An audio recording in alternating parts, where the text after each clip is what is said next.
વાલોડનું શાક તો આપણે વાલોડ મારા મમ્મી છે ને પેલા વાલોડ ફોલવા મિલા છે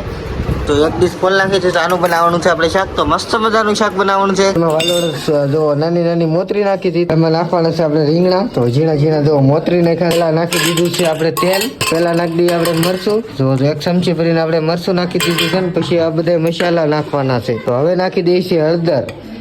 એક ચમચી ભરીને આપણે હળદર નાખી દીધી વઘાણી તો વઘાણી 2 ચમચી નાખી દીધી છે ને હવે આવી છે વાટેલું જીરું તો આ વાટેલું જીરું પણ 2 ચમચી નાખી દીધું છે તો એટલા શાકમાં છે ને બધું ડબલ વસ્તુ નાખવું પડે તેવા સ્વાદ વાળો આવે હવે છે ખાલી મીઠું બાકી રહ્યું તો મીઠું નાખી દઈએ સળગાવી દીધો અને માથે મેકી દીધું છે તપેલું તો મસ્ત મજાનો પેલા છે ને તેલમાં વઘાર આપણે થવા દઈએ પછી પાછા નાખશું આપણે આ બકાલું તો મસ્ત મજાનો વઘાર થઈ ગયો છે તૈયાર ને આ ટાઈપનો વઘાર થઈ ગયો જવો તો હવે આપણે આ બકાલું છે ને લીલોતરી તો લીલોતરી આપણે લાંબી વાલો ને રીંગણું ને એવું બધું નાખવાનું છે આપણે આ શાકમાં તો આમાં તો વઘાર થઈ ગયો મસ્તીનો ચાલો આપણે હવે નાખી દઈએ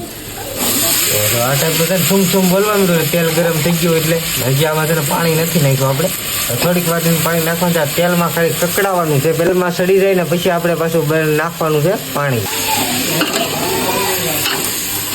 જે વાલોડનું ને રીંગણાનું શાક બનાવતા હતા તો એ મસ્ત મજાનું અત્યારે બની ગયું છે આ ટાઈપનો સ્વાદવાળું બન્યું છે તમે જુઓ તો આમાં રીંગણું ને બટેટું બહુ સમાયેલ છે ને બહુ મસ્ત આવે હા આ વિડીયો આયા લગ્ન તો આ વિડીયો કેવો લાગ્યો લાઈક શેર કોમેન્ટ કરતા રહેજો મળીએ કાલે નવા વિડીયો સાથે